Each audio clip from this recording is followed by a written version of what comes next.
Assalamualaikum warahmatullahi wabarakatuh. Nama saya Arif Sinar Purnama dari kelas B, jurusan Ekonomi Syariah, Fakultas Ekonomi dan Bisnis Islam. Di sini saya akan menjelaskan mengenai materi kompreh kesarihan. Adapun materi tersebut meliputi akad fikih muamalah, fikih ibadah, dan hadis ekonomi dan ayat ekonomi. Materi pertama mengenai akad muamalah. Akad adalah kesepakatan yang menimbulkan akibat-akibat hukum. Macam-macam akad berdasarkan sah atau tidaknya. Yang pertama ada akad sahih, yaitu akad yang terpenuhi rukun dan syaratnya.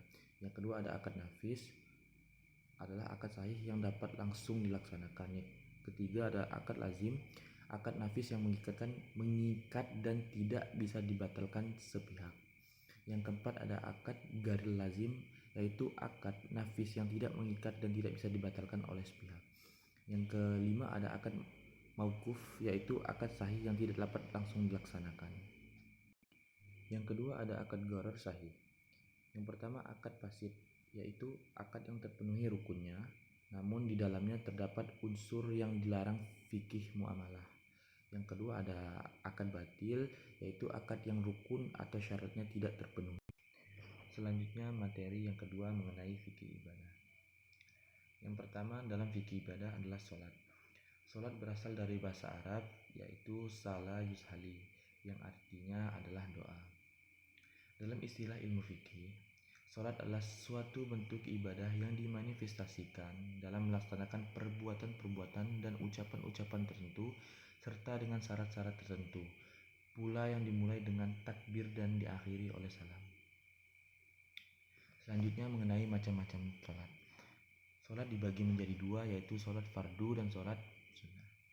Yang pertama ada sholat fardu. Sholat fardu adalah sholat yang wajib dilaksanakan dan tidak boleh ditinggalkan. Sholat fardu terbagi menjadi dua, yaitu sholat fardu ain dan sholat fardu kifayah. Yang kedua ada sholat sunnah. Sholat sunnah merupakan ibadah yang terkategorikan dalam amalan yang dianjurkan, tidak diwajibkan melaksanakannya. Sholat sunnah terbagi menjadi dua, yaitu muqaddah dan gairu muqaddah. Fikih ibadah juga meliputi mengenai puasa. Puasa berasal dari kata saumu yang artinya menahan diri dari segala sesuatu. Puasa adalah menahan diri dari perbuatan yang berupa dua macam, yaitu mengenai syahwat, yaitu syahwat perut dan syahwat kemaluan. Selanjutnya macam-macam puasa. Puasa dibagi 8 macam. Yang pertama puasa fardu muayyan. Yang kedua puasa fardu gairu muayyan. Yang tiga puasa wajib muayyan. Yang keempat puasa wajib gairu muayyan. Yang kelima puasa nafilah masnunah. Yang keenam puasa nafilah mandubah. Yang ketujuh puasa makruh tahrimi. Yang kedelapan puasa makruh tanzili. Selanjutnya fikih ibadah juga meliputi haji dan umroh. Haji dalam arti berkunjung ke suatu tempat tertentu untuk tujuan ibadah. Dikenal oleh umat manusia melalui tuntunan agama, khususnya di belahan timur dunia ini. Ibadah ini diterapkan dapat mengantar manusia kepada pengalaman jati diri, membersihkan dan menyucikan jiwa. Adapun rukun haji, yang pertama ihram, yang kedua wukuf, yang ketiga tawaf, yang keempat sa'i, yang kelima tahlul, yang keenam tertib. Selanjutnya materi yang ketiga yaitu mengenai ayat dan hadis ekonomi.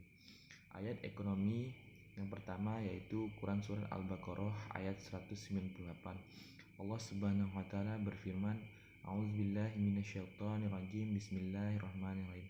Laisa 'alaikum junahun an tabtaghu fadlan mir rabbikum, yang artinya tidaklah dosa kalian untuk mencari keuntungan rezeki dari Rabbmu.